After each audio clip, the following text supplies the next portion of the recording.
যে তুমি মনে করো দিন রাত মোবাইলে নারী ছবি অশ্লীল দৃশ্য দেখো, কখনোই এক ওয়াক্ত নামাজ পড়ো না, কোনোদিন ফজরের নামাজ পড়ো না, নাচ গান নাটক সিনেমা ছবি এই নিয়েই তোমার রাত কাটে, দিন কাটে, সময় কাটে, অথচ কেউ তোমারে ডাকে না।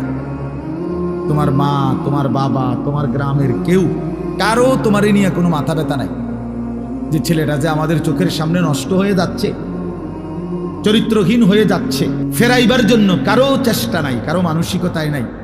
কারণটা কি? তোমার দিকে কারো নজর নাই কেন? তোমার মা বাবা কারোই কোনো ফিকির নাই কেন? এর মূল কারণ হলো গুনাহ যখন মাত্রাতিরিক্ত হয়ে যায় তখন আল্লাহর লানত বর্ষিত হয়। আর তোমার উপরে আল্লাহর লানত পড়ছে দেখা, খোদার লানত, খোদার গজব পড়ছে দেখা আর তোমারে কেউ ডাকে না।